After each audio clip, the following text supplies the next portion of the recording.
Hey,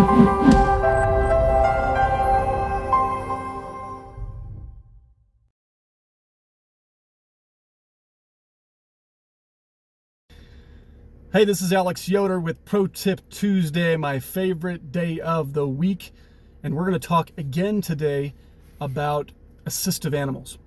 Now, in episode 27, I talked about assistive animals, and I talked about the guidelines released earlier this year by HUD that were provided to provide additional clarity to landlords on how we handle these reasonable accommodation requests for assistive animals.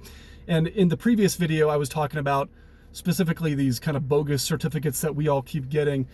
And I'm going to be talking about today the types of animals that we have to accept or that we should be accepting, and kind of what the reasonable guidelines are inside of that question mark. Earlier this week, we actually had a request for 2 emotional support goats. Now, the question is, do I have to accept those emotional support goats as a landlord? And I'm, of course, concerned for goats being inside of a property. Now, they may very well keep goats outside the property, but there's always the risk that they would bring the goats inside the home. And so I have concerns about the goats causing damage in the property. And so that's where the pushback is.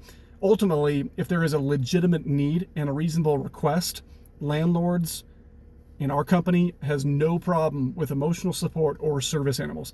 The problem is with the abuse, the fraud, and the reasonableness of those requests as it pertains to the potential level of damage that an animal like this could cause, which is why you get pushback from landlords. And that's why we're having this conversation today and digging into the guidelines on specific types of animals that we have to accept. So I'm going to read what the guidelines talk about as it pertains to common household animals. And then I'm going to read what the guidelines talk about as it pertains to unique animals. So let me read here. If the animal is a dog, cat, rabbit, hamster, gerbil, other rodent, fish, turtle, or other small domesticated animal that is traditionally kept in the home for pleasure rather than for commercial purposes, then the request should be granted because the requester has provided information confirming that there is a disability-related need for the animal.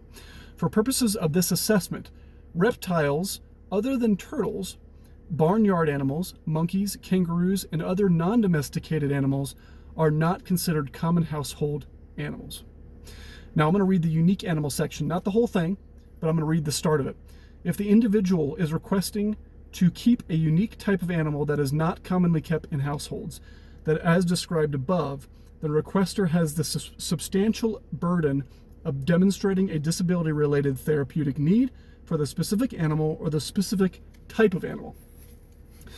So in our goat situation, the requester has a specific burden that they have to, in order for me to be required to accept that animal as an assistive animal, they have the substantial burden to show that they need that specific animal to perform the medical need. They have a burden to show that they need that specific animal. Now, in the guidelines, there's some really good information about, and an example about a person who needs a monkey who basically will get something out of the refrigerator and open it up and hand it to the owner. Now, that's more of a service animal example, and I don't know what an emotional support example would be where you need that specific animal for that emotional need. That's a good question for an attorney, but that's a good example because it's very clear. Yes, a dog can't do that. A turtle can't do that. A gerbil can't do that. A monkey is the only animal that could get that bottle and open it, right? So that kind of gives you some idea of what we have to accept. And then for the animals that fall out in the unique animal category, kind of how we have to operate and the things that we have to consider. And we do have more control over declining those reasonable accommodation requests when they fall in the unique category, if the tenant is not demonstrating or has not demonstrated that they have a substantial need, but they have that substantial burden to demonstrate that. Now, what I find kind of interesting and a little bit funny is that it looks like whoever wrote this didn't like snakes very much, because initially it says, or other small domesticated animals that are traditionally kept in a home, but below that it says reptiles other than turtles. So they're kind of saying reptiles are cool, they're normal household pets, but reptiles other than turtles aren't. But it does say traditionally, domesticated animals traditionally kept in a home, and a lot of people keep snakes in their homes as pets, and so it's common to have those.